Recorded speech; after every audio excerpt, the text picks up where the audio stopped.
ಆಕಾಶದಲ್ಲಿ ಏನಿಲ್ಲ ಅಂದ್ರೆ ಸುಡುಗಾಡಿಲ್ಲ. ಸುಡುಗಾಡಿದ್ರೆ ಎಲ್ಲ ರೊಕ್ಕಿದ್ದವರೆಲ್ಲ ಜಗತ್ತಿನೊಳಗೆ ಸತ್ತವರೆಲ್ಲ ಮಣ್ಣು ಸುಡುಗಾಡದ ಮಾಡಿಬಿಡ್ತಿದ್ರು.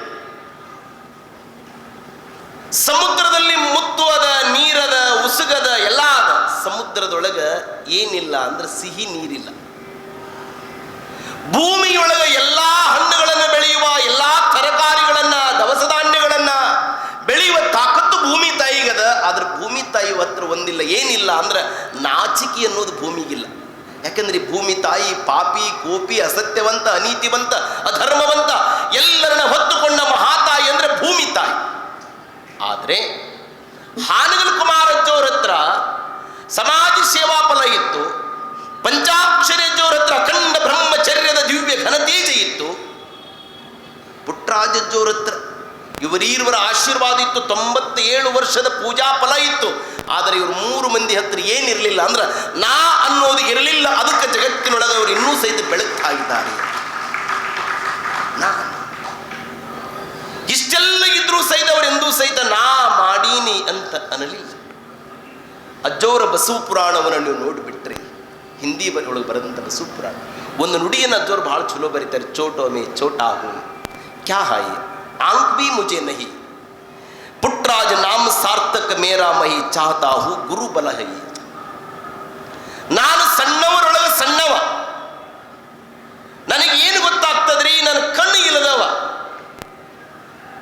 ವಿಶ್ವವಿದ್ಯಾಲಯದ ಮೆಟ್ಟಲನ್ನು ನಾನು ಏರಿಲ್ಲ, ಪುಣ್ಯಾಶ್ರಮವೇ ನನಗೆ ವಿಶ್ವವಿದ್ಯಾಲಯ. ಗುರು ನೆರಳಾಗಿ ಇರುತ್ತಾ ನಾನು ಹಂಗ ಬರಿತೀನಿ ಅಂತಿದ್ರು ಅಜ್ಜೋ. ಈಗ ನಾವು ಒಂದು ಬರೆದನ ಹಿಂಗ ಬರೆದಿನಿ ಅಂತೀವಿ ನಾವು. ಎಂದೂ ಸಹಿತ ಅವರಿಗೆ ಅಹಂಕಾರ ಲೇಪನ ಆಗಲಿ. ಅದಕ್ಕೆ ಆ ಒಂದು ಪುಟ್ಟರಾಜಜ್ಜೋರು ಒಂದು ಬದುಕು. ಈ ಗದಗಿನೊಳಗೆ ಆಶ್ರಮ ಸ್ಥಾಪನೆ ಆದ ಮೇಲೆ ಅನ್ನದಾನಿ ಕಾರ್ಕೊಂಡ್ರು. ಒಂದು ದಿವಸ ಪುಟ್ಟರಾಜಜ್ಜೋರಿಗೆ ಮೈಯೆಲ್ಲ ಬಟ್ಟೆ ಹರಿದಿತ್ತು, ದೋದ್ರೆಲ್ಲ ಗಂಟಾಗಿತ್ತು. ಪಂಚಾಕ್ಷರಿ ಅಜ್ಜೋರ ಹತ್ರ ಬಂದು ಅಂದಾನಿ ಕಾರ್ಕೊಂಡ್ರಂತಾರ, ಏನ್ರಪ್ಪ ನಿಮ್ಮ ಪ್ರೀತಿ ಶಿಷ್ಯನಾಗಿರುವಂಥ ಪುಟ್ಟರಾಜಜ್ಜೋರ ಮೈ ಮೇಲೆ ಬಟ್ಟಿ ತುಂಡು ತುಂಡಾಗ್ಯದ, ದೋತ್ರ ಗಂಟು ಹಾಕ್ಯಂಡ. ಮಮತಾಮಯಿಯಾಗಿರುವಂಥ ಪಂಚಾಕ್ಷರಿ ಅಜ್ಜೋರು ಎಷ್ಟು ಕರುಣಾಮಯಿ ಅಂದರೆ, ನನ್ನ ಮಕ್ಕಳಿಗೆ ಹಾಲಿಲ್ಲ ಅಂದ್ರೆ ನಾನೊಬ್ಬನೇ ಹಾಲು ಕುಡಿದು ದೇಹವನ್ನ ಗಟ್ಟಿ ಮಾಡಿರೋದಕ್ಕಿಂತ ನನ್ನ ಮಕ್ಕಳಿಗೆ ಇಲ್ಲದ ಹಾಲು ನನಗೇ ತೆಗೆಬೇಕು ಅಂತ ತಿಳ್ಕೊಂಡು ಚಿತ್ತರಿಗೆ ಗಂಗಾಧರ ಶಾಸ್ತ್ರಿಗಳಿಗೆ ಹೇಳಿ ನನ್ನ ಮಕ್ಕಳಿಗೆ ಹಾಲು ಕೊಟ್ಟು ನನಗೂ ಹಾಲು ಕೊಡಿ ಅಂತ ಹೇಳಿದ ಶಿಷ್ಯ ಪ್ರೇಮಿ ಅಂದರೆ ಅದು ಗಾನಯೋಗಿ ಪಂಚಾಕ್ಷರಿ ಅಜ್ಜೋ. ಪುಟ್ಟರಾಜಜ್ಜೋರನ್ನ ಕರೀತಾರೆ, ಏ ಪುಟ್ಟಯ್ಯ ಬಾಯಿಲೆ. ಅವರು ಗುರು ಸನ್ನಿಧಾನಕ್ಕೆ ಬಂದುಬಿಟ್ರೆ ಅವರು ಆ ಮಾತಿನ ಲಹರಿನೇ ಬೇರೆ. ಕೈ ಮುಗಿದು ನಿಂತ್ಕೊಂತಿತ್ತು. ಬುದ್ಧಿ ನಾನೇನು ಬಲ್ಲೆನಪ್ಪ, ಪಂಚಾಕ್ಷರಿ ಮಂತ್ರದ ಕುರುಹನು ನಾನೇನು ಬಲ್ಲೆ, ನಿಮ್ಮ ನಾಮ ಎಂಬುದೊಂದನೇ ಬಲ್ಲೆನೈ. ಪಂಚಾಕ್ಷರಿ ಎಂದು ಕರೆದರೂ ಶಿವನು ಬರದಿದ್ದರೂ ನೀನಾದರೂ ಬರುವೆಯಲ್ಲವೇ, ನೀ ಬರ್ತಿ ಅಂತ ನನಗೆ ಗೊತ್ತಿರುತ್ತೆ. ಬುದ್ಧಿ ಕರೆದು ಕಾರಣ ಅಲ್ಲ, ನಿನ್ನ ಮೈ ಎಲ್ಲ ಬಟ್ಟಿ ಹರಿದದಂತಲ್ಲ. ಇಲ್ಲ ಬುದ್ಧಿ, ಇಲ್ಲ ಬುದ್ಧಿ, ಕಾರ್ಕೊಂಡ್ರ ಹೋಗ್ರಿ. ಈಗಿಂದೀಗನೇ ಪುಟ್ಟಯ್ಯನವರಿಗೆ ಪಟ್ಟಿ ಚೆನ್ನಾಗಿ ಹೊಲಿಸಿ ಅವ್ರು ಚಂದಿರಬೇಕು ಯಾವಾಗಲೂ. ಯಾಕಂದ್ರೆ ಅವರು ಪುಟ್ಟಯ್ಯನವರಲ್ಲ, ಹಾನಗಲ ಕುಮಾರಜ್ಜೋರ ಕೃಪಾ ಆಶೀರ್ವಾದವನ್ನು ಪಡ್ಕೊಂಡು ಮುಂದೊಂದು ದಿನ ಈ ನಾಡಿನೊಳಗೆ ಪುಟ್ಟಯ್ಯನವರು ರಾಜರಾಗಿ ಮೆರೆಯುವಂತ ಕಾಲ ಬರ್ತದೋ ಅದಕ್ಕೆ ಅವನ ಬಟ್ಟಿ ಯಾವಾಗಲೂ ರಾಜರ ಬಟ್ಟಿ ಹೆಂಗಿರಬೇಕು ಅಂತ. ಏನು ಪ್ರೇಮರಿ ಅದು. ನಮ್ಮ ಗುರುಗಳು ತಾವು ಉಣ್ಣೋದನ್ನ ತಾವು ಉಡುವುದನ್ನ ನಮಗುಣಿಸಿದೆ. ಮತ್ಸರ ಭಾವದ ಗುರುಗಳನ್ನು ನಾವೆಲ್ಲ ನೋಡ್ತೇವೆ. ಆದರೆ ಶಿಷ್ಯರ ಹೃದಯ ಶ್ರೀಮಂತಿಕೆಯನ್ನ, ಶಿಷ್ಯರ ಏಳಿಗೆಯನ್ನ ಈ ನಾಡಿನೊಳಗೆ ಬಯಸಿದ ಒಬ್ಬ ಪುಣ್ಯಾತ್ಮ ಅಂದ್ರೆ ಅದು ಗಾನಯೋಗಿ ಪಂಚಾಕ್ಷರಿ ಅಜ್ಜ, ಅದು ಪುಟ್ಟರಾಜ ಅಜ್ಜ ಅನ್ನೋ ನಾವೆಲ್ಲ ನೆನಪಿಟ್ಟುಕೊಳ್ತೀವಿ. ಹೀಗೆ ಅಜ್ಜೋರು ಘನಕೀರ್ತಿ ನಾಡಿನೊಳಗೆ ಬೆಳಗ್ತಾ ಇರಬೇಕಾದ್ರೆ, ಇಲ್ಲೊಂದು ಘಟನಾ ನೋಡಿ ಎಷ್ಟು ಮಜಾ ಇದೆ. ಅಜ್ಜೋರು ನಾಡಿನೆಲ್ಲ ಸಂಚಾರವನ್ನು ಮಾಡ್ತಾ ಇರಬೇಕಾದ್ರೆ ಈ ಮನುಗುಳಿ ದೇವರ ಇಪ್ಪರಿಗೆ ಹತ್ರ ಬರಬೇಕಾದ್ರೆ ಹಿರಿಯಾಳದ ಒಬ್ಬ ಸೋಮಪ್ಪ ಅಂತ ಪಂಚಾಕ್ಷರಿ ಅಜ್ಜೋರು ಕ್ಯಾಂಪಿನೊಳಗಿದ್ದನ್ರಿ. ಅವಾಗಿನ ರೋಡನು ಹಂಗೆ, ಗಾಡಿನೂ ಹಂಗೆ. ಅಜ್ಜೋರು ತಾಳ, ತಂಬೂರಿ, ಪೇಟಿ, ತಬಲ ಎಲ್ಲ ಸರಂಜಾಮಗಳನ್ನು ಕಟ್ಟಿಕೊಂಡು ಹಿಂಗೆ ಸಂಚಾರ ಮಾಡ್ತಾ ಮಾಡ್ತಾ ಹೋಗಬೇಕಾದ್ರೆ ಆ ಸೋಮಪ್ಪ ಏರಿದಂಥ ಗಾಡಿ ಹಿಂಗೆ ಒಗ್ಗಾಲಿಯಾಗಿ ಬಿದ್ದು ಬಿಡ್ತು. ಬೀಳುವಾಗ ಹಿರಿಯಾಳದ ಸೋಮಪ್ಪ ಅಂತಾನ, ಪಂಚಾಕ್ಷರಜ್ಜ, ಕುಮಾರೇಶ, ನೀನೇ ಕಾಪಾಡಬೇಕಪ್ಪ ನನ್ನ. ದ್ರೌಪದಿಯ ಮೊರೆ ಕೇಳಿ ದಿವ್ಯ ಅಂಬರನಾದ ಸಖನಾದ ತಾ ಪ್ರೀತಿಯಲ್ಲಿ ಕುಚೇಲನಿಗೆ ಒಲಿದೊಲಿದು ತಾನೇ ಸಾರಥಿಯಾದ ಪಾರ್ಥನಿಗೆ ಶ್ಯಾಮನೊಲುಮೆಯ ಒಲುಮೆ ಮುದ್ದು ರಾಮ. ದ್ರೌಪದಿಯ ವಸ್ತ್ರಾಪರಣ ನಡೆದಾಗ ದ್ರೌಪದಿ ಒಂದು ಕೈ ಹಿಡಿದು, ಹೇ ಕೃಷ್ಣ ನನ್ನ ಕಾಪಾಡು ಅಂತಿದ್ದಂತೆ. ಮೇಲೆ ನಿಂತುಕೊಂಡು ಕಪಟ ನಾಟಕ ಸೂತ್ರಧಾರಿ ಕೃಷ್ಣ ನಗ್ತಿದ್ದಂತೆ. ಈ ದ್ರೌಪದಿಗೆ ಇನ್ನೂ ಪರಿಪೂರ್ಣವಾದ ನಂಬಿಕೆ ಬರಲಿಲ್ಲ ನನ್ನ ಮೇಲೆ ಅಂತ. ಕೊನೆಗೆ ಎರಡೂ ಕೈಗಳನ್ನು ಬಿಟ್ಟು ಹೇಳಿದಂತೆ, ಹೇ ನಂದ ಗೋಪಕುಮಾರ ಗೋಪಿ ವೃಂದ ವಲ್ಲಭ ದೈತ್ಯ ಮದನ ಮುಖುಂದ ಮುರಹರ ಭಕ್ತ ವತ್ಸಲ ಘನಕೃಪಾ ಜಲದಲ ನೊಂದನೈ ನುಗ್ಗಾದನೈ ಗೋವಿಂದ ಕೃಪೆ ಮಾಡಗಟನುತ ಪೂರ್ಣಿಂದ ಮುಗಿ ಹಂಬಲಿಸಿದಳು ಬಲು ತೆರದಲ್ಲಿ ಚ್ಯುತನಾಥ. ಎರಡೂ ಕೈಗಳನ್ನು ಮೇಲಕ್ಕೆತ್ತಿ, ಹೇ ಕೃಷ್ಣ ಎನ್ನ ಮಾನ ಅಪಮಾನ ನಿಲ್ಲು ಅಂದಾಗ ದ್ರೌಪದಿಯ ಶೀರಿ ಅಕ್ಷಯಾಂಬರವಾಗಿತ್ತಂತೆ. ಹಾಗೆ ಹಿರಿಯಾಳದ ಸೋಮಪ್ಪ ಬೀಳುವಾಗ ಗುರುವಿನ ನಾಮಸ್ಮರಣೆಯನ್ನು ಮಾಡಿದರು. ಆ ನಂಬಿಕೆ ನಮ್ಮಲ್ಲಿ ಬಂತು ಅಂದರೆ ಕಷ್ಟ ಕಾಲದಲ್ಲೂ ಗುರು ಕಾಪಾಡ್ತಾನೆ. ರಾಷ್ಟ್ರಕವಿ ಕುವೆಂಪು ಹೇಳ್ತಾನೆ, ಶ್ರದ್ಧೆ ನೀನಿದ್ದರೆ ಗೆದ್ದೆ, ನೀನಿಲ್ಲದಿದ್ದರೆ ಬಿದ್ದೆ ಅಂತ. ಮನುಷ್ಯನಿಗೆ ಶ್ರದ್ಧೆ ಬೇಕ್ರಿ. ಒಂದು ದೇವರ ಮೇಲೆ, ಒಬ್ಬ ಗುರುಗಳ ಮೇಲೆ ಶ್ರದ್ಧೆ ಇರಬೇಕು. ಆಗದು ಒಂದೆರಡು ಆಕತ್ರಿ, ಒಂದು ಕೆಟ್ಟದರ ಆಕತಿ, ಒಂದು ಒಳ್ಳೆಯರ ಆಕತ್ತ. ನಮ್ಮ ಬದುಕು ಹೇಗಾಗ್ತಾ ಇದೆ ರೀ ಇದ್ದಾಗ ನಾವೆಲ್ಲ ನಂಬಿಕೆಯ ಕಾಲವನ್ನು ಕಳೆದುಕೊಂಡು ಜೀವನ ನಡೆಸೋದಲ್ಲ. ಸೋಮಪ್ಪ ಬಿದ್ದು ಕೈ ಕಾಲು ಮುರ್ಕೊಂಡು ಜೀವನ ಮರಣದೊಳಗೆ ಓಡಾಡಬೇಕಾದ್ರೆ ಅಜ್ಜೋರಿ ಸುದ್ದಿ ಬಂತು, ಯಪ್ಪ ಹಿರಿಯಾಳದ ಸೋಮಪ್ಪ ಬಿದ್ದು ಜೀವನ ಮರಣದೊಳಗೆ ಹೋರಾಡ್ತಾ ಇದ್ದಾನೆ. ನಮ್ಮ ಸೇವಾ ಮಾಡ್ಯಾನವ, ಅವನಿಗೇನಕ್ಕತಿ ಅಂದ್ರೆ ನಿಮಗೊಂದು ಪ್ರಸಂಗ ನೆನಪಿಸಿಕೊಡ್ತೀನಿ. ಆ ರೋಗ ಬಂದ್ರೆ ಎಲ್ಲರೂ ನಗ್ತಿದ್ರು. ಯಾವುದ್ರಿ? ಕೈ ಕಾಲು ಹಿಡಿದು ನಡೆಯಕ್ಕೆ ಬರ್ತಿದ್ದಲ್ಲ, ಅದು ಯಾವ ರೋಗ ರೀ? ಚಿಕ್ಕನ್ ಗುನ್ನಿ, ಹೌದಲ್ರಿ? ಆ ಸಂದರ್ಭದೊಳಗೆ ಪೂಜ್ಯ ಗುರುಗಳು ವಾತ್ಸವ್ಯ ಇದೇ ಆಶ್ರಮದೊಳಗೆ ಯಾರದರ ಯಾರಿಗೂ ಸಹಿತ ಚಿಕ್ಕನ್ ಗುನ್ನೆ ಬಂದಿದ್ದಿಲ್ಲ. ಅಜ್ಜವ್ರು ಕೇಳಿದ್ರು, ಇಲ್ರಪ್ಪ ಚಿಕ್ಕನ್ ಗುನ್ನೆ ನಾಡಿನ ತುಂಬ ಹಬ್ಬದ, ಮಠಕ್ಕೆ ಬಂದ್ರೆ ಹೆಂಗ? ನಮ್ಮ ಮಠಕ್ಕೆ ಬಂದು ನಮ್ಮ ಲಿಂಗ ಪೂಜೆ ನಿಲ್ತೈತೆಪ್ಪ, ಲಿಂಗಯ್ಯ ಹೇಳಿನಿ ಚಿಕ್ಕನ್ ಗುನ್ನೆ ನಮ್ಮ ಕಂಪೌಂಡಿಂದ ಹೊರಗೆ ಹೋಗಂತ ಹೇಳಿನಿ ಅಂದ್ರ ಅಜ್ಜವ್ರು. ನಮ್ಮ ಗುರುಗಳು ಹೃದಯ ಶ್ರೀಮಂತಿಗೆ ಏಟು ದೊಡ್ಡದ್ರಿ. ನಾನಿಷ್ಟೆಲ್ಲ ಲಿಂಗ ಪೂಜೆ ಮಾಡಿಕೊಳ್ಳಕ ಕಾರಣ, 16 ತಾಸು ಲಿಂಗ ಪೂಜೆ ಮಾಡಿಕೊಳ್ಳಕ ಕಾರಣ, ನೀವು ನೀರು ತರ್ತೀರಿ, ಪತ್ರಿ ತರ್ತೀರಿ, ಸೇವಾ ಮಾಡ್ತೀರಿ ಅಂತ ನಾನು ಲಿಂಗ ಪೂಜೆ ಮಾಡಿಕೊಳ್ತೀನಪ್ಪ. ಅದಕ್ಕೆ ನಾ ಯಾವಾಗಲೂ ಲಿಂಗಯ್ಯನ ಹತ್ರ ನಿತ್ಯಲೂ ಸಹಿತ ಪ್ರಾರ್ಥನೆ ಮಾಡಿಕೊಳ್ತೀನಪ್ಪ. ಏನಂತ, ನನ್ನ ಶಿಷ್ಯರು ಈ ದೇಶದೊಳಗೆ ಯಾವ ಮೂಲೆಯೊಳಗಿರಲಿ, ಅವರು ಯಾವ ಕಾಯಕವನ್ನು ಮಾಡ್ತಾ ಇರಲಿ, ಆಶ್ರಮದ ಅನ್ನವನ್ನು ಉಂಡು ಹೋದಂತ ಅದು ಯಾರೇ ಶಿಷ್ಯರಿರಲಿ, ಆ ಶಿಷ್ಯರ ಜೀವನ ಸುಖವಾಗಿರಲಿ ಅಂತ ತಿಳ್ಕೊಂಡು ದಿನಾಲು ಲಿಂಗಯ್ಯನ ಒಂದು ಪತ್ರಿ ಏರಿಸ್ತೀನಪ್ಪ ಅಂತ ದಿನಾಲು ಒಂದು ಪತ್ರಿಯನ್ನು ನಮ್ಮ ಗುರುಗಳು ಏರಿಸ್ತಿದ್ರು ಪುಟ್ಟರಾಜದ್ದು. ಈ ಭಾವ ಗುರುಗಳು ಬಲ್ಲ. ಪಂಚಾಕ್ಷರಿ ಅಜ್ಜೋರು ಅಂತ ನಮ್ಮ ಗುರುಗಳು ದೊಡ್ಡವರದಾರಪ್ಪ, ಏನೂ ಆಗಲ್ಲ, ಕರೀಲಿ ಅವನ ಅಂತ. ಸೋಮಪ್ಪ ಬುದ್ಧಿ ಅಕ್ಷರಿ ಅಜ್ಜೋರು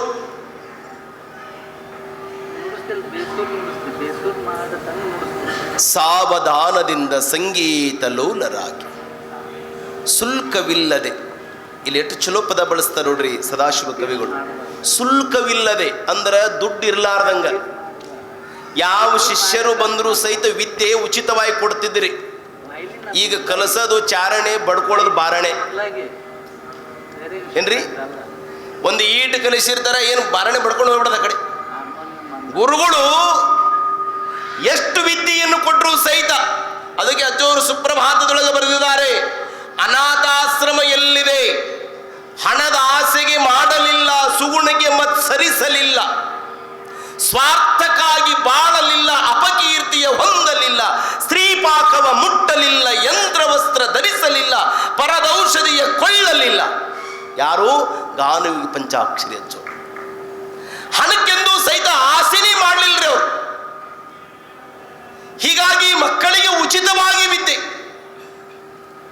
ಗದಗದೊಳಗ ಆಶ್ರಮ ಯಾವಾಗ ಸ್ಥಾಪನೆ ಆಯಿತೋ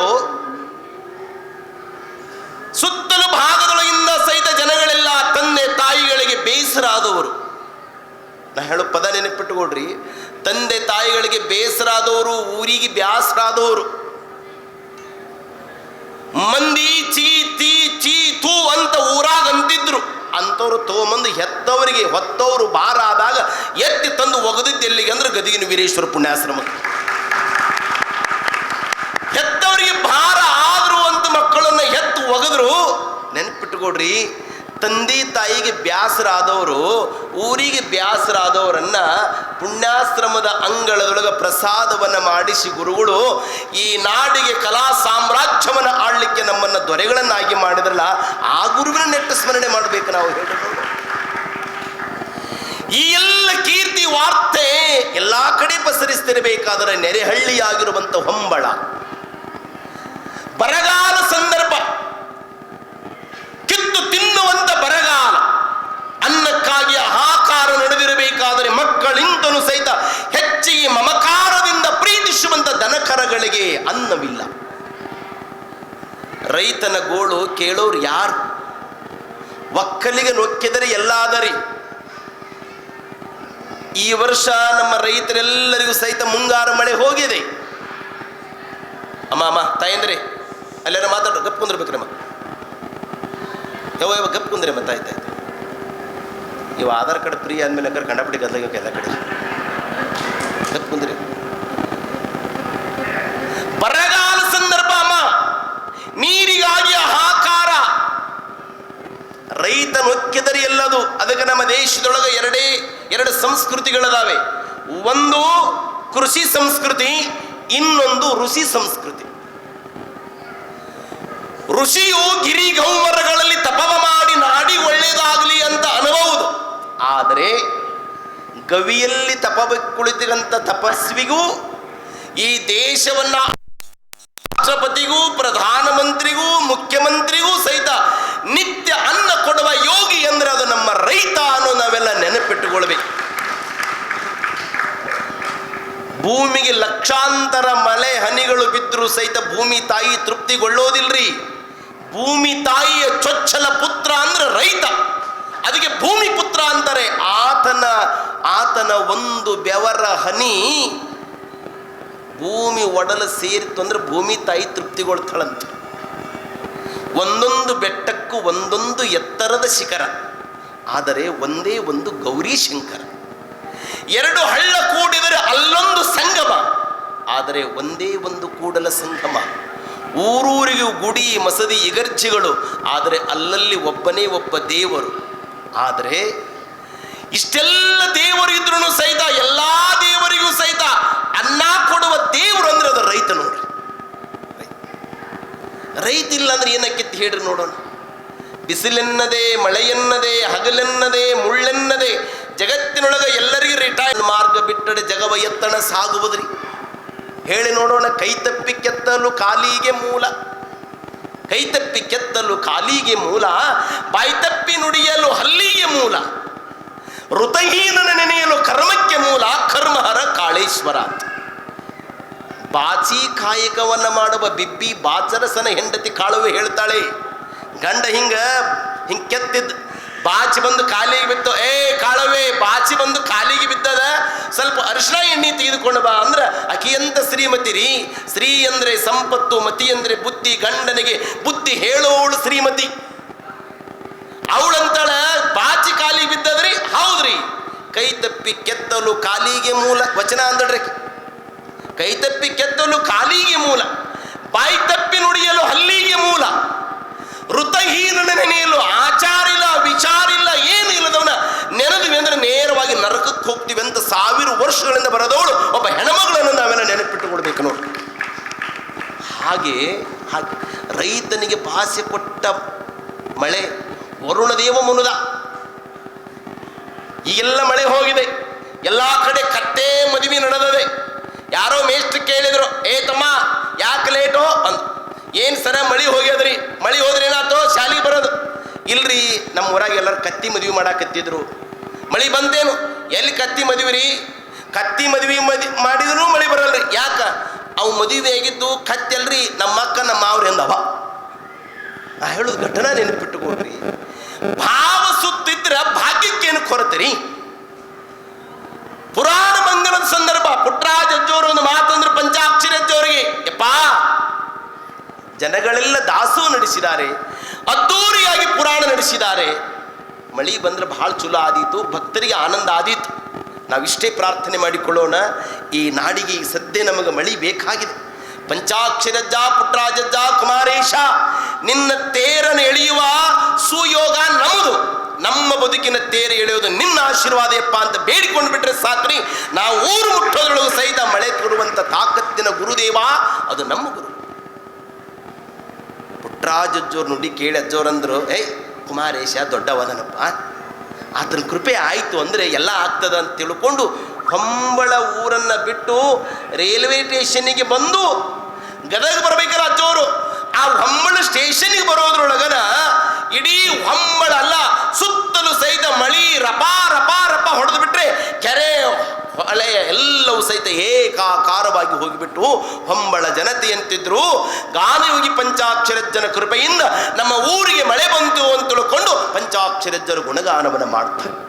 ಅಂದರೆ ಒಂದು ಸಂಗೀತದೊಳಗ ಒಂದು ಸಾಹಿತ್ಯದೊಳಗಂಥ ಶಕ್ತಿ. 1995-96ನೇ ಇಸ್ವಿಯೊಳಗೆ ಬರಗಾಲ ನೋಡಿ, ಇಲ್ಲಿ ಕುಂತ್ಕೊಂಡವ್ರಿಗೆ ಗೊತ್ತದೆ. ಇದೇ ಒಂದು ವೇದಿಕೆ, ಅವಾಗ ಇದೆಲ್ಲ ಇದ್ದಿಲ್ಲ, ಅವಾಗ ಇಲ್ಲಿ ತಗಡಿಂದೆಲ್ಲ ಹಾಕ್ತಿದ್ರು. ಅವಾಗ ಆ ಸಂದರ್ಭದಲ್ಲಿ ಪುಟ್ಟರಾಜ ಅಜ್ಜೋರು ಇದೇ ಒಂದು ವೇದಿಕೆಯ ಮೇಲೆ ಮೇಘಮಲ್ಲಹಾರ್ ರಾಗವನ್ನು ಹಾಡಿದ್ರು.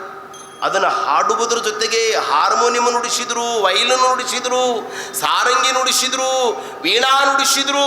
ಇಷ್ಟೆಲ್ಲ ನುಡಿಸ್ತಾ ಇರಬೇಕಾದ್ರೆ ಇಲ್ಲಿ ಅಜ್ಜೋರು ಪೂಜೆ ಕಲ್ಲಯ್ಯಜೋರು ವೇದಿಕೆ ಬರ್ತಾ ಇದ್ದಾರೆ. ತಾವೆಲ್ಲ ಸ್ವಲ್ಪ ಎದ್ದು ನಿಂತ್ಕೊಂಡು ಪೂಜ್ಯ ಗುರುಗಳನ್ನು ವೇದಿಕೆಗೆ ಸ್ವಾಗತ ಮಾಡಿಕೊಳ್ಬೇಕು. ಜೋರಾಗಿ ತಾವೆಲ್ಲ ಚಪ್ಪಾಳೆಯನ್ನು. ಎಂಥ ಅಪನಂಬಿಕೆ ರೀ! ಸತ್ಯ ಸತ್ಯ ಎಂಬುದರ ಸಮೀಪದಲ್ಲಿನೇ ಸುಳ್ಳು ಸುಳ್ಳು ಎಂಬ ಸೊಲ್ಲು, ಗಟ್ಟಿ ಗಟ್ಟಿ ಎಂಬುದರ ಪಕ್ಕದಲ್ಲಿನೇ ಟೊಳ್ಳು ಟೊಳ್ಳು ಎಂಬ ಸೊಲ್ಲು, ಹೌದು ಹೌದು ಎನ್ನುವರ ಸಮೀಪದಲ್ಲಿ ಇಲ್ಲ ಇಲ್ಲ ಎಂಬ ಸೊಲ್ಲು. ಇದರಲ್ಲಿ ನಾನಾವ ನುಡಿಗೆ ಕಿವಿಗೊಡಲಿ, ನಾನಾವ ಸರ್ವಜ್ಞನೆಂದು ತೀರ್ಪು ಕೊಡಲಿ. ನನ್ನ ಮನ ಅದನ ಇದನ ನಂಬಿ ಯಾಕೆ ಕೆಡಲಿ? ಓ ಕುಮಾರೇಶ, ಓ ಪಂಚಾಕ್ಷರೇಶ, ಓ ಪುಟ್ಟರಾಜೇಶ, ನಿನ್ನನ್ನೇ ನಂಬಿ ನಾನು ಉದ್ಧಾರವಾಗಿ ಬಿಡಲಿ ಎನ್ನುವ ಭಾವ ನಮ್ಮಲ್ಲಿ ಬರಬೇಕು, ಅನ್ನುವ ಭಾವ ನಮ್ಮಲ್ಲಿ ನಿರ್ಮಾಣ ಮಾಡಬೇಕು. ಹೀಗೆ ಪಂಚಾಕ್ಷರಜ್ಜೋರು ಈ ನಾಡನೆಲ್ಲ ಸಂಚಾರವನ್ನು ಮಾಡಿ ಗದಗ ಮಹಾನಗರದೊಳಗೆ ಬಂದು ಬಸರಿಗಿಡದ ವೀರಪ್ಪನವರೇನು ಕೊಟ್ರಲ್ಲ ಒಂದು ಮನೆ, ಅದಕ್ಕೆ ಏನಂತ ಹೆಸರಿಟ್ರು? ವೀರೇಶ್ವರ ಪುಣ್ಯಾಶ್ರಮ. ಇದು ಪುಣ್ಯದ ಆಶ್ರಮದ ಜಗತ್ತಿನೊಳಗೆ ನಾವೆಲ್ಲ ನೆನಪಿಟ್ಟುಕೊಳ್ಬೇಕು. ಒಂದೊಂದು ಧರ್ಮದೊಳಗೆ ಒಂದೊಂದು ಧರ್ಮಕ್ಷೇತ್ರಗಳದಾವು. ಏನು ಧರ್ಮಕ್ಷೇತ್ರಗಳರಿ? ಜೆರೂಸಲಂ ಇದು ಕ್ರಿಶ್ಚಿಯನ್ನರ ಧರ್ಮಕ್ಷೇತ್ರ, ಮಕ್ಕಾ ಮದೀನ್ ಇದು ಮೊಹಮ್ಮದೀಯರ ಧರ್ಮಕ್ಷೇತ್ರ, ಗಯಾ ಇದು ಬೌದ್ಧರ ಧರ್ಮಕ್ಷೇತ್ರ, ಅಮೃತಸರ ಇದು ಸಿಖ್ಖರ ಧರ್ಮಕ್ಷೇತ್ರ, ಕಾಶಿ ಹಿಂದೂಗಳ ಧರ್ಮಕ್ಷೇತ್ರ, ಕಲ್ಯಾಣ ಕೂಡಲ ಸಂಗಮ ಇದು ಲಿಂಗಾಯತರ ಧರ್ಮಕ್ಷೇತ್ರ, ಕವಿ ಕಲಾವಿದರ ಧರ್ಮಕ್ಷೇತ್ರ. ಅಂದರೆ ಅದು ಗದಗಿನ ವೀರೇಶ್ವರ ಪುಣ್ಯಾಶ್ರಮ ಅನ್ನೋ ನಾವೆಲ್ಲ ನೆನಪಿಟ್ಟುಕೊಳ್ಬೇಕು. ಈ ಧರ್ಮಕ್ಷೇತ್ರವನ್ನು ಮಾಡಲಿಕ್ಕೆ ಕಾರಣ ಯಾರು ಅಂದರೆ ಅದರ ಹಿನ್ನೆಲೆಯಾಗಿ ದಾನ ಕೊಟ್ಟ ಬಸರಿಗಿಡದ ವೀರಪ್ಪಜ್ಜ ಏನ್ರಿ. ವೀರಪ್ಪಜ್ಜ ಎಷ್ಟು ಸಾರಿ ಆ ಪುಣ್ಯಾತ್ಮನ ನೆನೆಸಿದ್ರು ಸಹಿತ ಕಡಿಮೆ ಅದ ರೀ. ಅಜ್ಜೋರು ಅದಕ್ಕೆ ಹೇಳಿದರು, ನೋಡಪ್ಪ ವೀರಪ್ಪ, ನಾವು ಬರುತ್ತರು ಸಹಿತ ಈ ಆಶ್ರಮಕ್ಕೆ ನಿನ್ನ ಹೆಸರು ಇಡ್ತೀವಪ್ಪ, ಈ ಆಶ್ರಮ ನಿಂದೇ ಇದು, ಅದಕ್ಕಾಗಿದ್ದಕ್ಕೆ ವೀರಪ್ಪಜ್ಜ ವೀರಪ್ಪಜ್ಜ ವೀರಪ್ಪಜ್ಜ. ನೋಡಿ, ನಾವೆಲ್ಲ ಈ ದಿಕ್ಕುಗಳನ್ನು ಕಲ್ಪನೆ ಮಾಡಿಕೊಂಡು ಬಿಟ್ಟರೆ, ಈಗೇನು ಈಶಾನ್ಯ ದಿಕ್ಕದಲ್ಲಿ ಈ ಕಡೆ ಆ ದಿಕ್ಕಿನೊಳಗನ ವೀರಪ್ಪಜ್ಜನ ಸಮಾಧಿಯು ಸಹಿತ ಇವತ್ತು ಪುಣ್ಯಾಶ್ರಮದ ಅಂಗಳದೊಳಗಿದ್ದು ದಾನಿಯನ್ನ ತನ್ನ ಮುಂದೆ ಇಟ್ಟುಕೊಂಡು ಅವನಿಗೆ ಮೋಕ್ಷವನ್ನು ಕೊಟ್ಟವರು ಯಾರಂದ್ರೆ ಅದು ಗಾನಯೋಗಿ ಪಂಚಾಕ್ಷರಿ ಅಜ್ಜ. ಇಂಥ ಪುಣ್ಯ ಭೂಮಿ ಇದು ಗಾನ ದೇಗುಲ. ಇದಕ್ಕೆ ಬಾಗಿ ಬರಬೇಕು. ಧ್ಯಾನದೊಳು ನಾನಿರಲು ಧನ್ಯತೆಯ ಬಯಕೇಕೆ, ಗಾನಮೂರ್ತಿ ನಿಮ್ಮ ನೆನಹು ಒಂದೇ ಸಾಕು. ಆಶ್ರಮದ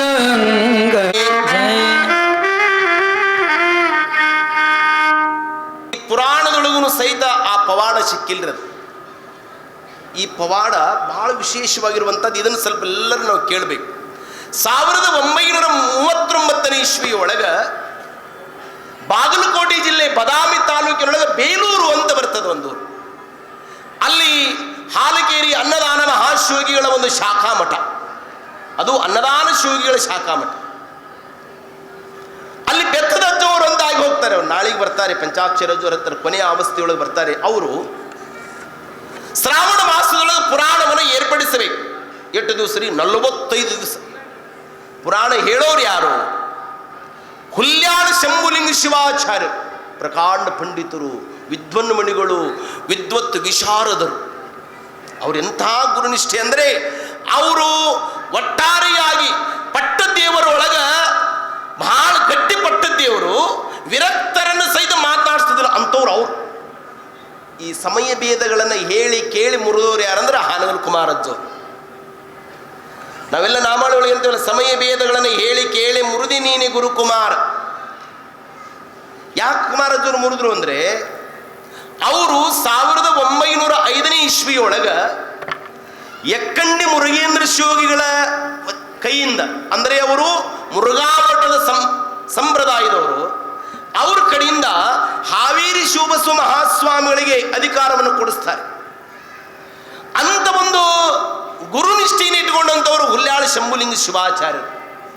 ಅವರಂತಾರೆ, ಏನ್ರಪ್ಪ ನಾವೆಲ್ಲ ಪುರಾಣಕ್ಕೆಲ್ಲ ವಿರಕ್ತರ ಮಟ್ಟಿಗೆ ಬರೋದಿಲ್ಲ ಅಂತಾರ. ಇಲ್ರಪ್ಪ ತಾವು ಬಂದ್ರೆ ಭಾಳ ಚಲೋ ಆಕೈತಿ ಅಂತಾರ ಅಜ್ಜೋರು. ಹುಲ್ಯಾಳ ಶಂಭುಲಿಂಗ ಶಿವಾಚಾರ್ಯರು ಅಂದರೆ ಮತ್ತಷ್ಟೇ ಕೊಡುಗೈದಾನಿಗಳು. ನಾವೇನು ವಚನ ಪಿತಾಮ ಅಂತೀವಲ್ಲ, ಪೋಗು ಹೊಳಕಟ್ಟಿಯವರು, ಅವರು ವಚನಗಳನ್ನು ಪ್ರಿಂಟ್ ಹಾಕಿಸ್ಬೇಕು ಅಂತ ತಿಳ್ಕೊಂಡು ಬಿಜಾಪುರದೊಳಗಿದ್ರು. ಆ ಹುಲ್ಯಾಳದೊಳಗೆ ಶಂಭುಲಿಂಗ ಶಿವಾಚಾರ್ಯ ಇದ್ರು. ಅವರಿಗೆ ಆ ವಚನ ಪ್ರಿಂಟ್ ಹಾಕಿಸ್ಬೇಕಾದ್ರೆ 200 ರೂಪಾಯಿ ಕಡಿಮೆ ಬಿದ್ದಿದ್ವಂತ ಪೋಗು ಹೊಳಕಟ್ಟಿಯವರು. ಅವರು ನೇರವಾಗಿ ಹುಲ್ಯಾಳ ಶಂಭುಲಿಂಗ ಶಿವಾಚಾರ್ಯ ಹತ್ರ ಹೋಗಿ, ಬುದ್ಧಿ ಬಸವಣ್ಣವರ ವಚನ ಪ್ರಿಂಟ್ ಮಾಡ್ಸಕತ್ತೀನ್ರಪ್ಪ, 200 ರೂಪಾಯಿ ಕಡಿಮೆ ಬಿದ್ದವು, 200 ರೂಪಾಯಿ ಕೊಟ್ಟರೆ ಬಹಳ ದೊಡ್ಡ ಉಪಕಾರ ಆಕೈತಿ ಅಂತಂದ್ರಂತ ಪಗು ಹೊಳಕಟ್ಟು. ಸ್ವಾಮಿಗಳು ಏನು ಮಾಡಿದಾರೆ, 200 ರೂಪಾಯಿ ಕೇಳಿದ್ದಕ್ಕೆ ಅವರು ಪಾಕಿಟಿನೊಳಗೆ 200 ರೂಪಾಯಿಯನ್ನು ಕೊಡೋ ಬದಲಿ 250 ರೂಪಾಯಿ ಹಾಕಿ ಪಾಕಿಟ್ ಕೊಟ್ರಂತ ಪಗು ಹೊಳಕಟ್ಟಿಯವ್ರಿಗೆ. ಅವರು ಆ 250 ರೂಪಾಯಿ ತೆಗೆದುಕೊಂಡು ಬಿಜಾಪುರದೊಳಗೆ ಪ್ರೆಶ್ನೊಳಗೆ ಪಾಕೆಟ್ ಹಿಂಗೆ ಓಪನ್ ಮಾಡಿದ್ರೆ 250 ರೂಪಾಯಿ. 1ನೇ ವಚನ ಕಳಬೇಡ ಕೊಲಬೇಡ ಹುಷಿಯ ನುಡಿಯಲು ಬೇಡ ಅಂತ ವಚನ. ಇಲ್ಲಿ ಅವ್ರು ಕೇಳಿದ್ದು 200 ರೂಪಾಯಿ, ಸ್ವಾಮಿಗಳು ಇಟ್ಟಿದ್ದು 250 ರೂಪಾಯಿ. ಅಯ್ಯಯ್ಯೋ, ನಾನು ಈ 250 ರೂಪಾಯಿಯನ್ನ 200 ರೂಪಾಯಿ ಪ್ರಿಂಟಿಂಗ್ ಪ್ರೆಸ್ನವ್ರು ಕೊಟ್ಟು 50 ರೂಪಾಯಿನ ಕಿಸೆದಾಗ ಇಟ್ಕೊಂಡ್ರೆ ಬಸವಣ್ಣವ್ರ ವಚನ ಪಚಿನ ಆಗೋದಿಲ್ಲ ಅಂದ್ರೆ ಅವರು ನೋಡಿ 50 ರೂಪಾಯಿ ಜಾಸ್ತಿ. ನಾವಾಗಿದ್ರೆ ಚಲೋ ಸ್ವಾಮಿಗಳ ಆಶೀರ್ವಾದ ಅಂತ ಕಿಸೆ ಇಟ್ಕೊಂಡ್ಬರ್ತಿದ್ರು. ಹೋಗೋಳು ಕೊಟ್ಟಿರಂಗೆ ಮಾಡಲಿಲ್ರಿ. ಈ 50 ರೂಪಾಯಿ ವಾಪಸ್ ಮತ್ತೆ ಬಿಜಾಪುರದಿಂದ ಹೋಗಿ ಹುಲ್ಯಾಳಕ್ಕೆ ಕೊಟ್ಟು ಆ ಸ್ವಾಮಿಗಳು ಕೊಟ್ಟ ಆಶೀರ್ವಾದವನ್ನು ಪಡೆದುಕೊಂಡವರು ಅದು ಪೋಗು ಹೊಳಕಟ್ಟಿಯವರು. ಅಂತ ಪ್ರಕಾಂಡ ಪಂಡಿತರಾಗಿರುವಂಥ ಶಂಭುಲಿಂಗ ಶಿವಾಚಾರ್ಯರನ್ನ ಪುರಾಣ ಹೇಳಾಕೊಪ್ಪಿಸಿದ್ರಿ. ಮತ್ತು ಹಾಡೋಕ್ಯಾರಿ ಪುಟ್ಟರಾಜಜ್ಜವರು, ತಬಲಾಚಾರಿ ಪಂಚಾಕ್ಷರಿ ಅಜ್ಜವರು. ಹೆಂಗೆ ಕೇಳಿರ್ಬೇಕ್ರಿ ಇದು, ಹೆಂಗೆ ವೇದಿಕೆ ಸೇರಿರ್ಬೇಕ್ರಿ ಇದು. 2024 ಇಸ್ವಿಯೊಳಗೆ ಅದೇ ವೇದಿಕೆ ಮೇಲೆ 45 ದಿವಸ ನಾ ಪ್ರವಚನ ಮಾಡಿ ಬಂದಿನಿ. ಈಗ ಪುಟ್ಟ ಅಜ್ಜೋರ್ ವೇದಿಕೆ ನೋಡ್ರಿ, ಅದು ಎಂಥ ವೇದಿಕೆ. ಹೋಸಲ ನಮ್ಮ ಶಿವಲಿಂಗ ಶಾಸ್ತ್ರಿಗಳಿದ್ರು ಆ ವೇದಿಕೆಗೆ. ಆ ಶಂಭುಲಿಂಗ ಶಿವಾಚಾರ್ಯ ಬಹಳ ಖಡಕ್, 6 ಮುಲಾಜು ಇರಲಿಲ್ಲ. ಯೋಗಿ ಆದವನಿಗೆ 6 ಮುಲಾಜು ಯಾಕ್ರಿ? 6 ಮುನಿದು ನಮ್ಮನ್ನೇನು ಮಾಡುವರು, 3 ಮುನಿದು ನಮ್ಮನ್ನೆಂತು ಮಾಡುವರು. ಯೋಗಿಯಾದವನಿಗೆ ಯಾರು ಹಂಗೆ ಯಾಕ್ರಿ? ಊರ ಮುಂದ ಹಾಲ ಹಳ್ಳ ಹರದಿರ್ಲು, ಏ ಬಿಜ್ಜಳ ನಿನ್ನ ಭಂಡಾರ ಎನಗೆ ತಕೋ ಅಂತ ಸಾಮ್ರಾಜ್ಯವನ್ನು ಧಿಕ್ಕರಿಸಿದನು ಬಸವಣ್ಣ. ಆಚಾರ್ಯ ಶಂಭುಲಿಂಗ ಶಿವಾಚಾರ್ಯರು ಪ್ರವಚನ, ಪಂಚಾಕ್ಷರಿ ಅಜ್ಜವರು ಎಡಗೈ ತಬಲಾ ಬಲಗೈ ಡಗ್ಗ, ಹಾರಮೋನಿಯಂ ಆದ್ರೆ ಪುಟ್ಟರಾಜಜ್ಜವ್ರದು. ಈ ಕಡೆ ಬೆತ್ತದಜ್ಜವ್ರು ಕುಂತ್ಕೊಂಡಾರೆ. ಶಂಭುಲಿಂಗ ಸ್ವಾಮಿ ಅವರು ಕೇಳ್ತಾರೆ, ಏನ್ರಿ ಪಂಚಾಕ್ಷರಿ ಗವಾಯಿಗಳೇ? ಬುದ್ಧಿ ವಿದ್ಯಾವಿನಯ ಸಂಪನ್ರಿ ಅಜ್ಜವ್ರು. ಏನ್ರಿ ಗವಾಯಿಗಳೇ? ಬುದ್ಧಿ ಹೇಳ್ಬೇಕ್ರಪ್ಪ, ಯಾವ ರಾಗ ಹಾಡಿಸ್ತೀರಪ್ಪ ನಿಮ್ಮ ಶಿಷ್ಯರ ಕಡೆಯಿಂದ ಅಂದ್ರು. ಬುದ್ಧಿ ನೀವು ಯಾವುದಂತೀರ ಆ ರಾಗ ಹಾಡಿಸ್ತೀನಿ ರೀ ಅಂದ್ರು. ಇಲ್ಲ, ನಾವು ಪುರಾಣಕ್ಕೆ ಹೋಗಿ ಬರೋಕ್ಕಿಂತ ಮೊದಲ ಕೇದಾರನಾಥನ ದರ್ಶನಕ್ಕೆ ಹೋಗಬೇಕಾಗಿತ್ತು. ಪುರಾಣ ಸಂದರ್ಭ ಆ ಕೇದಾರನಾಥನ ಮರತ ನಾವು ಇಲ್ಲಿ ಪುರಾಣಕ್ಕೆ ಬಂದ್ಬಿಟ್ಟಿವಿ ಅಂದರು. ಹಂಗೆ ನೀವು ಏನು ಮಾಡ್ಬೇಕಂದ್ರೆ ಕೇದಾರ ರಾಗವ ಹಾಡಿ ಕೇದಾರನಾಥನ ದರ್ಶನವನ್ನು ನಮಗೆ ಮಾಡಿಸ್ಬೇಕು ಅಂದ್ರು. ಆಗಲ್ರಿ ಬುದ್ಧಿ. ಅಜ್ಜೋರು ಕೇದಾರ ರಾಗವನ್ನು ತಮ್ಮ ಹಾರ್ಮೋನಿಯಂಗಳನ್ನು ನುಡಿಸಿ ಗಾಯನ ಆರಂಭಗೊಳಿಸಿದ್ರು. ಅಜ್ಜೋರು ತಬಲಾ ಶುರುವಾಯಿತು. 1 ತಾಸು. ಅದು ಏನ್ರಿ, ಆ ಕೇದಾರ ರಾಗ ಹಿಂಗೆ ನಡೀತಾ ಇರಬೇಕಾದ್ರೆ ಎಲ್ಲ ಜನಗಳು ಕಣ್ಣು ಮನಗಳನ್ನು ಏಕಾಗ್ರತೆಯಿಂದ ನೋಡ್ತಾ ಇದ್ದಾರೆ. ಶಂಭುಲಿಂಗ ಶಿವಾಚಾರ್ಯ ಸಹಿತ ಅಜ್ಜೋರು ಗಾನ ಕೇಳ್ತಾ ಇದ್ದಾರೆ. ಆ ಪುರಾಣದ ವೇದಿಕೆಯ ಮೇಲೆ ಕೇದಾರ ರಾಗವನ್ನು ಹಾಡಿ ಕೇದಾರನಾಥನ ದರ್ಶನ ಮಾಡಿಸಿದವರು ಯಾರಂದ್ರೆ ಗಾನಯೋಗಿ ಪಂಚಾಕ್ಷರ ಜೋರು ಪುಟ್ಟರಾಜಜ್ಜೋರು. ಶಿವಾಚಾರ್ಯರಂತೆ ನಾನು ನೋಡಿನಿ ವಾದಕರನ್ನ ಗಾಯಕರನ್ನ, ಆದ್ರೆ ಕೇದಾರನಾಥನ ದರ್ಶನ ಕೊಡಿಸಿದವ್ರು ನೀವ ನೋಡ್ರಪ್ಪ ಅಂದ್ರೆ ತಾವು. ಶಿವನು ನರ್ತನ ಮಾಡಿ ಬಂದಿರಬೇಕ್ರಿ. ಆ ದೇವ ನಾದಕ್ಕೆ ಅಹಂಕಾರಕ್ಕೆ ಒಲಿಯೋದಿಲ್ಲ. ನಾದದೊಳಗ ಇರಬೇಕು, ನಾದಕ್ಕೆ ನಾದ ಇರಬೇಕು. ಆ ನಾದದೊಳಗ ಅಹಂಕಾರ ಇರಬಾರದು. ಹೀಗೆ ಪಂಚಾಕ್ಷರಿಯ ಜೋರು ಈ ನಾಡನೆಲ್ಲ ಸಂಚಾರವನ್ನು ಮಾಡ್ತಾ ಭಕ್ತ ಬಳಗಕ್ಕೂ ಶಿಷ್ಯ ಬಳಗಕ್ಕೂ ಸಹಿತ ಆಶೀರ್ವಾದವನ್ನು ಮಾಡ್ತಾರೆ. ಆನಂತರ ಬೇಲೂರು ಗ್ರಾಮದವರು ಅವತ್ತಿನ ಪುರಾಣ ಮಂಗಲಕ್ಕೆ ಹಾಲ್ಕೆರೆಯ ಜೋರು 8 ಚೀಲ ಮಾದಲಿ ಮಾಡಿಸಿದೆ ಅಂದ್ರೆ 70 ಚೀಲ ಮಾದಲಿ ಖರ್ಚಾಗಿದ್ದ ನೋಡ್ರಿ. 39ನೇ ಇಸ್ವಿ ಒಳಗ್ರಿ. ಮತ್ತು ಈಗ ಅದು 100 ಚೀಲನ 100-200 ಚೀಲನ ಬೇಕಾಗೈತ್ರಿ. ಈಗೇನು ನಮ್ಮ ಸುತ್ತಲೂ ಹಳ್ಳಿ ಗ್ರಾಮದವರು, ಹೊನ್ನಿಂಗನೂರವರಾಗಲಿ, ಬೆಳವಣಿಗೆಯವರಾಗಲಿ, ಚಿಕ್ಕಮಣ್ಣೂರವರಾಗಲಿ ಏನ್ರಿ, ಸುತ್ತಲೂ ಹಳ್ಳಿ, ಒಂದು ಊರು ಹಳ್ಳಿ ಅಂತಲ್ಲ, ಎಲ್ಲ ಊರು ಹಳ್ಳಿಯವರು ತಮ್ಮ ಕೆಲಸ ಬಿಟ್ಟು, ತಾವು ಹೊಲದಾಗ ಉತ್ತೋದು ಬಿತ್ತೋದು ಎಲ್ಲ ಕೆಲಸ ಬಿಟ್ಟು ಸುತ್ತಲೂ ಹಳ್ಳಿಯ ಜನ ನಮ್ಮ ಅಜ್ಜನ ಜಾತ್ರೆ ಅನ್ನೋದು ನಮ್ಮ ಜಾತ್ರೆ, ನಾವು 4 ದಿವಸ ಬೆವರು ಸುರಿಸಿಬಿಟ್ರೆ ನಮ್ಮ ಅಜ್ಜ ನಮ್ಮ ಹೊಲದಾಗ ಮಳೆ ಸುರಿಸ್ತಾನೆ ಅಂತ ಭರವಸೆ ಇಟ್ಕೊಂಡು ಬರುವಂತ ರೈತರು ಬಹಳ ಮಂದಿ ನಮ್ಮ ಮಟ್ಟಕ್ಕೆ. ಎಷ್ಟು ಕೊಂಡಾಡಿದ್ರು ಕಡಿಮೆರಿ. ನಮ್ಮ ರೈತ ಸುತ್ತಲೂ ಹಳ್ಳಿ ರೈತರನ್ನ ತಾವು ಬೆಳೆದ ಜೋಳದ ಕಾಳುಗಳನ್ನು ಮಾರ್ಕೆಟ್ಗೆ ಹಾಕೋಕ್ಕಿಂತ ಮೊದಲು, ಹೆತ್ತ ಮಕ್ಕಳಿಗೆ ಕೊಡೋಕ್ಕಿಂತ ಮೊದಲು ಅಲ್ಲಿ ಅನಾಥರಿದ್ದಾರೆ, ನೊಂದವರದಾರೆ, ಅವರಿಗೆ ಹಾಕಬೇಕು ಅಂತ ತಿಳ್ಕೊಂಡು ಆ ಭಾವವನ್ನು ಏನು ಇವತ್ತು ತಾಳಿದಾರಲ್ಲ, ನಿಜವಾಗಲೂ ನನಗೊಂದು ಮಾತು ನೆನಪಾಗ್ತದೆ ನೋಡ್ರಿ. ಒಂದೊಂದು ಊರಿಗೆ ಒಂದೊಂದು ಹೆಸರು ಬರ್ತದಂತ, ಒಬ್ಬೊಬ್ಬ ವ್ಯಕ್ತಿಯಿಂದ ಒಂದೊಂದು ಗುಣಗಾನ ಬರ್ತದಂತ. ತಬ್ಬಲಿಯರ ಕೂಗು ಕೇಳಿದಾಗ ನಾನು ಮದರ್ ತೆರೇಸಾವರನ ನೆನೆವೆ, ವಚನ ಸಾಹಿತ್ಯದ ನೆನಪು ಬಂದಾಗ ನಾನು ವಿಶ್ವಗುರು ಬಸವಣ್ಣನ ನೆನೆವೆ, ಸಹನಾಯಿ ವಾದನ ಕೇಳಿದಾಗ ಉಸ್ತಾದ್ ಬಿಸ್ಮಿಲ್ ಖಾನ್ ಅವರ ನೆನೆವೆ, ಸಮಾಜ ಎಂದಾಗ ಹಾನವೆಲ್ಲ ಕುಮಾರ ಶಿವಯೋಗಿಯನ ನೆನೆವೆ, ಕಣ್ಣಿಗಿಲ್ಲದವರು ಕಾಲಿಲ್ಲದವರನ್ನು ನಾವು ಕಂಡಾಗ ಗಾನಯೋಗಿ ಪಂಚಾಕ್ಷರಜ್ಜವರನ್ನ ನೆನೆವೆ. ಹಾಗೆ ಈ ಕಣ್ಣು ಇಲ್ಲದವರು ಹೆಂಗ್ ಸಾಧನೆ ಮಾಡಬೇಕು ಅನ್ನೋದನ್ನು ನೋಡಿದಾಗ ಅದು ನನ್ನ ಗುರು ಪೂಜ್ಯ ಪುಟ್ಟರಾಜ ಗುರುಗಳನ್ನು ನಾವು ನೆನೆಸಬೇಕು ಅನ್ನುವ ರೀತಿ ಒಳಗ ಅಂತ ಸಾಧನೆ ಗೌರಿ ಶಿಖರವನ್ನು ಏರಿದಂತ ಪುಟ್ಟರಾಜಜ್ಜೋರು ಪಂಚಾಕ್ಷರಜ್ಜೋರು ಮುಂದೆ ಕುಂತ್ಕೊಂಡಿದ್ದ ಆ ಸಂದರ್ಭ ನಮ್ಮದು. ಕುಮಾರೇಶ್ವರ ಕೃಪಾಪೋಷಿತ ಪಂಡಿತ ಪಂಚಾಕ್ಷರ ಗವಾಯಿಗಳವರ ನಾಟ್ಯ ಸಂಘ ಹಂಪಸಾಗರದೊಳಗಿತ್ತು ನಾಟಕ. ಅದರ ಉಸ್ತುವಾರಿ ಪುಟ್ಟರಾಜಜ್ಜೋರು. ಪಂಚಾಕ್ಷರಜ್ಜೋರು ಲಿಂಗ ಪೂಜಾ ಲೋಲರಾಗಿ, ಲಿಂಗವೇ ತಾವಾಗಿ ತಾವೇ ಲಿಂಗವಾಗಿ ಅಂಗ ಕೊಪ್ಪುವ ಪರಶಿವನ ಮೆಚ್ಚಿ ಹಾಡುವಂತ ಪಂಚಾಕ್ಷರಿ ಜೋರು ಲಿಂಗ ಪೂಜೆಯನ್ನು ಮಾಡಿಕೋಂತ ಲಿಂಗಾನಂದದೊಳಗೆ ಕುಂತುಕೊಂಡಿದ್ದಾರೆ. ಇಲ್ಲಿ ಗದಗಿನ ಭಕ್ತರು ಕಾಯಿ ಕರ್ಪೂರ ಹೂ ಹಣ್ಣುಗಳನ್ನ ಪಂಚಾಕ್ಷರ ಜೋರಿಗೆ, ಇಲ್ಲಿಯ ಮಕ್ಕಳಿಗೆ ಅನ್ನವನ್ನ ಬಟ್ಟೆಯನ್ನ ಎಲ್ಲವನ್ನು ಕೊಡ್ತಾ ಇರಬೇಕಾದರೆ ಪಂಚಾಕ್ಷರ ಜೋರಿಗೆ 52 ವರ್ಷ 4 ತಿಂಗಳ 52 ವರ್ಷ 4 ತಿಂಗಳ ಯಾಕೋ ಅಜ್ಜೋರ ಶರೀರ ಸಾಥ್ ಕೊಡ್ತಾ ಇಲ್ಲ.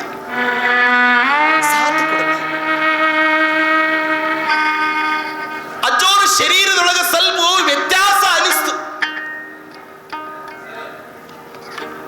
ಪುಟ್ಟರಾಜಜ್ಜೋರನ್ನ ಹಂಪಸಾಗರದೊಳಗಿದ್ದಂತ ಶಿಷ್ಯರನ್ನ ಕರೆಸ್ತಾರೆ.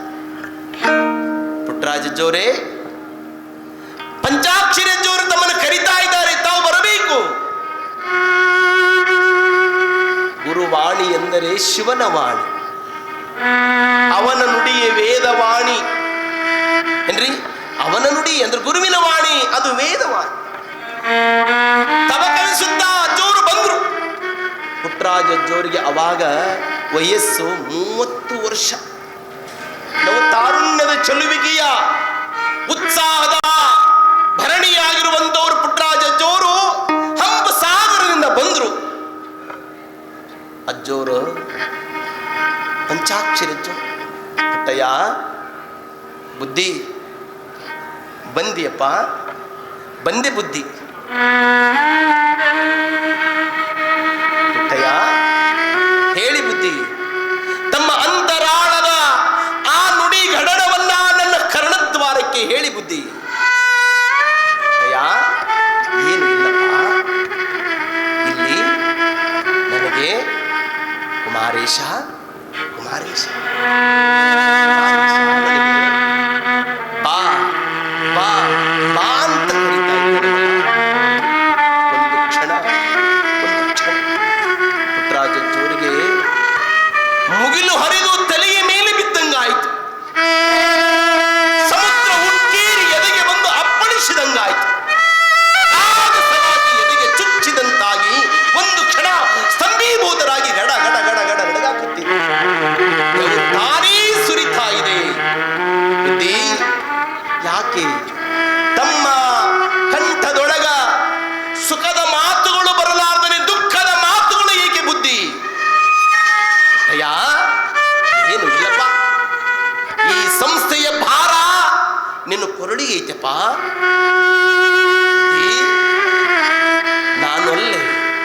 ನಾನೊಲ್ಲೆ ನಿಮ್ಮ ತಪಸ್ಸನ್ನೆಲ್ಲ ನಾನು ಬಲ್ಲೆ. ಈ ಸಂಸ್ಥೆಯ ಭಾರವನ್ನ ನಾ ಹೊರಲೊಲ್ಲೆ. ಅಜ್ಜೋರಂತಾರೆ, ಪುಟ್ಟಯ್ಯ ನಾನೆಲ್ಲ ಬಲ್ಲೆ, ನಿನ್ನ ಜ್ಞಾನವನ್ನ ನೀನೇ ಹೊರಬಲ್ಲೆ ಅನ್ನೋದು ನನಗೆ ಗೊತ್ತು ಅಂದ್ರು. ನನ್ನದ ಜೀವದ ಜೀವಾಳವಾಗಿರುವ ನನಗೆ ಈ ಸಂಗೀತವನ್ನ ಕಲಿಸಿ ಸಮಾಜದ ಬೆವರಿನ ದುಡ್ಡನ್ನು 12,000 ರೂಪಾಯಿ ಖರ್ಚು ಮಾಡಿ ನನಗೆ ಈ ಸಂಗೀತವನ್ನು ಕಲಿಸಿದ ನನ್ನ ಗುರು ಶಿವಯೋಗ ಮಂದಿರದ ಚಂದಿರ ಹೇಸಿ ಸಂಸಾರವ ದೂರ ಸರಸಿ ಕಾಸಿಲ್ಲದೆ ಭಕ್ತರನ್ನ ಉದ್ಧರಿಸಿ ಗೋಮಾತೆಯ ಅಂತರಂಗದಲ್ಲಿ ನಿಶ್ಚಯಿಸಿ ಶಿವಮತಕ್ಕೆ ಹರುಷವ ತರಿಸಿದಂತ ವೀರಶೈವ ಲಿಂಗಾಯತ ಧರ್ಮಕ್ಕೆ ಮತ್ತೆ ಪುನರ್ಜ್ಯೋತಿಯಾಗಿರುವಂತ ಕುಮಾರೇಶನ ಗದ್ದುಗೆಯ ದರ್ಶನವನ್ನು ಮಾಡಿಕೊಂಡು ಬಾ ಮಗ. ಕುಮಾರೇಶನ ಅಪ್ಪಣೆ ಪಡ್ಕೊಂಡು ಬಾ. ಅಜ್ಜೋರ್ನ ಕರ್ಕೊಂಡು ಗದಗದಿಂದ ಶಿವಯೋಗ ಮಂದಿರಕ್ಕೆ ಹೋಗ್ತಾರೆ. ಅಜ್ಜೋರು ಖಿನ್ನತೆಗೊಳಗಾಗಿದ್ದಾರೆ. ಗುರುವಿನ ಮಾತುಗಳನ್ನ ಕೇಳಿ ಭಾವಪರವಶರಾಗಿದ್ದಾರೆ. ಯಾರು ನನಗೆ ಗತಿ, ಯಾರು ನನಗೆ ಮತಿ ಅಂತ ಬಂದಾಗ ಅವರ ಮತಿಯೇ ನನಗೆ ಹಿಂಗಂದಾಗ ನಾ ಯಾರಿಗೆ ಹೇಳಿ